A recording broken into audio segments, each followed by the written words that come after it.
Body ബിൽഡിങ്ങിന് പ്രായം ഒരു പ്രശ്നമല്ല എന്ന് തെളിയിച്ച വ്യക്തി. എനിക്ക് 50-60 വയസ്സായ ഇനി എനിക്കിതൊന്നും ചെയ്യാൻ വയ്യ എന്ന് മടി പിടിച്ചിരിക്കുന്ന ആൾക്കാർക്ക് പ്രചോദനമാണ് ഈ പുള്ളിക്കാരൻ. കൊല്ലം സ്വദേശിയായ ബോഡി ബിൽഡർ സുരേഷ് കുമാർ ചേട്ടനെ കുറിച്ചാണ് ഇന്നത്തെ വീഡിയോയുടെ വിഷയം.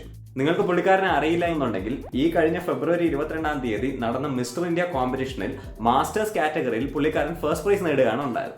മിസ്റ്റർ ഇന്ത്യ ആയപ്പോൾ പുള്ളിക്കാരൻ 59 വയസ്സായിരുന്നു. ആൻഡ് മാസ്റ്റേഴ്സ് കാറ്റഗറിയിൽ കേരളത്തിൽ നിന്നും മിസ്റ്റർ ഇന്ത്യ ആയ ആദ്യത്തെ വ്യക്തിയാണ് ഈ പുള്ളിക്കാരൻ. സുരേഷ് കുമാർ ചേട്ടന്റെ ഫിറ്റ്നസ് അനാലിസിസിന്റെ കൂടെ പുള്ളിക്കാരന്റെ ഡയറ്റ്, ഫിറ്റ്നസ് റൂട്ടീൻ ഒക്കെ ചെക്ക് ചെയ്യുന്നതായിരിക്കും ഇന്നത്തെ വീഡിയോയുടെ വിഷയം. എനിക്ക് അദ്ദേഹത്തിന് നേരിട്ട് പരിചയമില്ല. എന്നാൽ ഞാൻ ഈ വീഡിയോ ഉണ്ടാക്കിയിട്ടുള്ളത് അദ്ദേഹത്തിന് പല ഇന്റർവ്യൂസും കേട്ടിട്ട് അതേപോലെ യൂട്യൂബ് ചാനലൊക്കെ കണ്ടിട്ടാണ്. അതുകൊണ്ട് തന്നെ ഈ പറയുന്ന കാര്യങ്ങളുടെ എല്ലാം സോഴ്സസ് ഡിസ്ക്രിപ്ഷനിൽ മെൻഷൻഡ് ആയിട്ടുണ്ടാവും. മാത്രമല്ല ഈ വീഡിയോയിൽ മോസ്റ്റ്ലി ഞാൻ പറയുന്ന കാര്യങ്ങളെല്ലാം എന്റെ അനുമാനങ്ങളാണ്. ഇതൊരു എഡ്യൂക്കേഷൻ കണ്ടന്റ് ആയി കണ്ട് ഇതിൽ നിന്നും നമുക്കെന്ത് പോസിറ്റീവായി പഠിക്കാം എന്ന് മാത്രം മനസ്സിലാക്കാം. അപ്പൊ നമുക്ക് വീഡിയോ തുടങ്ങാം. 1963 കൊല്ലം ഭരണിക്കാവിൽ വെച്ചാണ് സുരേഷ് കുമാർ ചേട്ടൻ ജനിക്കുന്നത്. അദ്ദേഹത്തിന് കൊച്ചുപ്രായം മുതലേ തന്നെ നല്ലോണം ഫിറ്റ്നസ്സിൽ ഇൻട്രസ്റ്റ് ഉണ്ടായിരുന്നു. 1985 പുള്ളിക്ക് ഏകദേശം 22 വയസ്സുള്ളപ്പോഴാണ് പുള്ളി ആദ്യമായി ജിമ്മിൽ ജോയിൻ ചെയ്തത്. ആ സമയത്തിൽ കേരളത്തിൽ തന്നെ വളരെ കുറച്ച് ജിമ്മുകൾ മാത്രമേ ഉണ്ടായിരുന്നുള്ളൂ. ഫിറ്റ്നസ്സിൽ പുള്ളിക്കാരന് നല്ലോണം താല്പര്യം ഉണ്ടായിരുന്നു എന്നുണ്ടെങ്കിലും പൈസയ്ക്ക് ബുദ്ധിമുട്ടുള്ളതുകൊണ്ട് പുള്ളിക്കാരൻ ഇലക്ട്രിക്കലിൽ ITI പഠിച്ചതിന് ശേഷം KSRTCയിൽ ജോയിൻ ചെയ്യുകയാണ് ഉണ്ടായത്.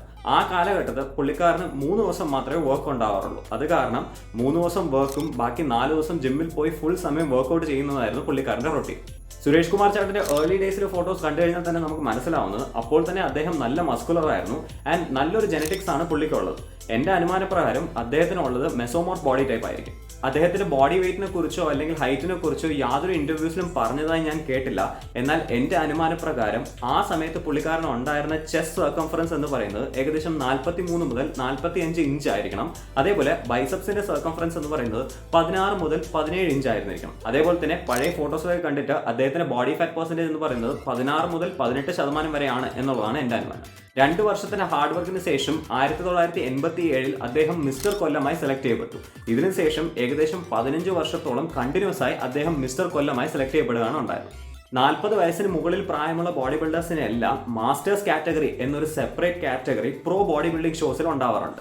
ഇതുകൊണ്ട് തന്നെ 2010 പുള്ളിക്കാരന് 48 വയസ്സുള്ളപ്പോൾ കൽക്കത്തയിൽ നടന്ന മിസ്റ്റർ ഇന്ത്യ കോമ്പറ്റീഷനിൽ പുള്ളിക്കാരൻ മാസ്റ്റേഴ്സ് കാറ്റഗറിയിൽ 3rd പ്രൈസ് നേടുകയാണ് ഉണ്ടായത്. ഇതിനുശേഷം പുള്ളിക്കാരൻ എങ്ങനെയെങ്കിലും ഒരു ദിവസം മിസ്റ്റർ ഇന്ത്യയായി തീരണം എന്നുള്ള ആഗ്രഹം ഉണ്ടായി. ശേഷം 2011 അദ്ദേഹവും അദ്ദേഹത്തിന്റെ മകനും സെയിം സ്റ്റേജിൽ കയറി ബോഡി ബിൽഡിങ്ങിന് പ്രൈസ് അടിച്ചു. ഇത് ഇന്ത്യയുടെ ഹിസ്റ്ററിയിൽ തന്നെ ആദ്യമായിട്ടായിരുന്നു. 2020 അദ്ദേഹം റിട്ടയർ ആയി. എന്നിട്ട് ഫുൾ ടൈം ബോഡി ബിൽഡിംഗ് ചെയ്യാൻ തുടങ്ങി. വൺസ് അഗൈൻ 2 വർഷത്തെ ഡെഡിക്കേറ്റഡ് ഹാർഡ് വർക്കിന് ശേഷം ഈ കഴിഞ്ഞ ഫെബ്രുവരി 22-ാം തീയതി അദ്ദേഹം മാസ്റ്റേഴ്സ് കാറ്റഗറിയിൽ മിസ്റ്റർ ഇന്ത്യയായി തെരഞ്ഞെടുക്കപ്പെട്ടു. ഫോട്ടോസ് കണ്ട് പറഞ്ഞു കഴിഞ്ഞാൽ അദ്ദേഹത്തിന് ഇപ്പോൾ ഉള്ള ചെസ്റ്റ് സർക്കംഫറൻസ് എന്ന് പറയുന്നത് 46 മുതൽ 48 ഇഞ്ചാണ്. അതേപോലെ ബൈസെപ്സ് സർക്കംഫറൻസ് എന്ന് പറയുന്നത് 18 മുതൽ 19 ഇഞ്ചാണ്. അതേപോലെ ബോഡി ഫാറ്റ് പെർസെന്റേജ് എന്ന് പറയുന്നത് 8 മുതൽ 10% ആയിരിക്കും എന്നുള്ളതാണ് എൻ്റെ അനുമാനം. ഡയറ്റിനെ കുറിച്ച് ചോദിച്ചപ്പോൾ അദ്ദേഹം പറഞ്ഞത് ഡെയിലി 30ഓളം എഗ് വെയിറ്റ് പുള്ളിക്കാരൻ കഴിക്കാറുണ്ടെന്നും അതേപോലെ തന്നെ ചിക്കൻ എപ്പോഴും കഴിക്കും എന്നാണ്. ഇത് മാത്രമല്ല അദ്ദേഹം ഒട്ടും ഷുഗർ കഴിക്കാറില്ല. സോൾട്ട് വളരെ കുറച്ചേ കഴിക്കാറുള്ളൂ. കാർബോഹൈഡ്രേറ്റ്സ് വളരെ കുറച്ചാണ് കഴിക്കുന്നത്. മാത്രമല്ല കോമ്പറ്റീഷന്റെ സമയത്ത് സ്ട്രയേഷൻസ് കാണിക്കാൻ വേണ്ടി വെള്ളവും വളരെ കുറച്ചാണ് കുടിക്കാറുള്ളത്. ഇതിനെല്ലാം പുറമെ ഡെയിലി അദ്ദേഹം പ്രോട്ടീൻ ഷേക്ക് എടുക്കാറുണ്ട്. മാത്രമല്ല ആഴ്ചയിൽ 3 ദിവസമാണ് അരിയാഹാരമായിട്ട് കഴിക്കുന്നത്. ഈ ഡയറ്റ് എന്ന് പറഞ്ഞാൽ ഭയങ്കര എക്സ്ട്രീം ആണ്. ആൻഡ് പ്രോ ബോഡി ബിൽഡേഴ്സ് പോലും ഇങ്ങനത്തെ ഡയറ്റ് എടുക്കാറുള്ളത് കോമ്പറ്റീഷൻ സമയത്ത് മാത്രമാണ്. അതുകൊണ്ട് അദ്ദേഹത്തിനെ പോലെ ആയി തീരണം എന്ന് വിചാരിച്ച് നിങ്ങൾ ഇങ്ങനത്തെ ഡയറ്റ് ദയവേത് ഫോളോ ചെയ്യരുത്. അഥവാ ഫോളോ ചെയ്ത് കഴിഞ്ഞാൽ നിങ്ങൾക്ക് പല ഡെഫിഷ്യൻസിയും വരാൻ ചാൻസ് ഉണ്ട്.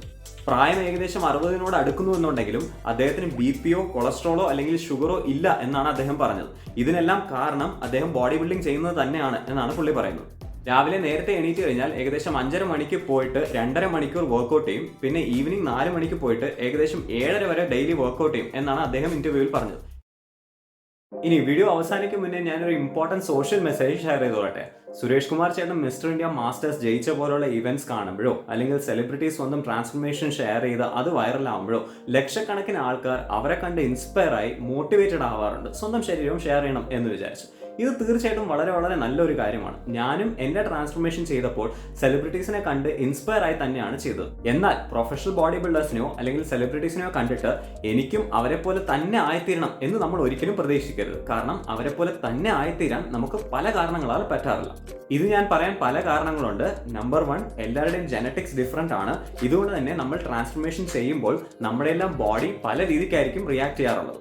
ചിലർക്ക് എളുപ്പമായി ട്രാൻസ്ഫോർമേഷൻ ചെയ്യാൻ പറ്റി എന്ന് വരും, എന്നാൽ ചിലർക്ക് അത്രത്തോളം എളുപ്പമായി ചെയ്യാൻ പറ്റിയില്ല എന്ന് വരും. എന്നാൽ നല്ലൊരു ഫിറ്റ്നസ് റൂട്ടീനും നല്ല ഡയറ്റും ഫോളോ ചെയ്ത് കഴിഞ്ഞാൽ തീർച്ചയായിട്ടും എല്ലാവർക്കും കിട്ടുന്ന ഒരു ബെനിഫിറ്റ് എന്ന് പറയുന്നത് നമുക്കുള്ള നല്ല ഹെൽത്ത് എന്നുള്ളതാണ്. അതുകൊണ്ട് തന്നെ നല്ലൊരു ഹെൽത്തിന് വേണ്ടി എപ്പോഴും വർക്കൗട്ട് ചെയ്യുക, അത് ലുക്സിന് വേണ്ടി ഒരിക്കലും ആവാതിരിക്കുക.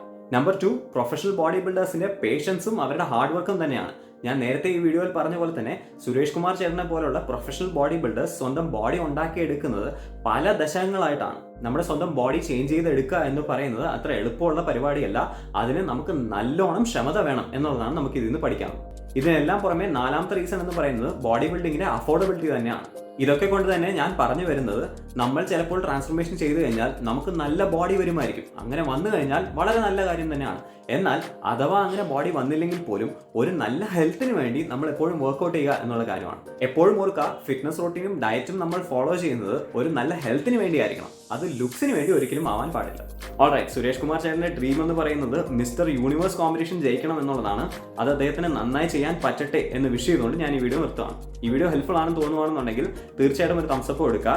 ബോളിവുഡിലുള്ള ആക്ടേഴ്സ് സ്റ്റെറോയിഡ് എടുത്തിട്ടുണ്ടോ എന്നുള്ളതിനെ കുറിച്ച് ഞാനൊരു വീഡിയോ ചെയ്തിട്ടുണ്ട്. അത് കാണണമെന്നുണ്ടെങ്കിൽ ഇവിടുത്തെ പ്ലേലിസ്റ്റ് ക്ലിക്ക് ചെയ്താൽ മതി. അപ്പോൾ അടുത്ത വീഡിയോയിൽ കാണുന്നവരെ ഞാൻ പരം, നിങ്ങളുടെ average Mallu fit guy. Thank you so much for watching.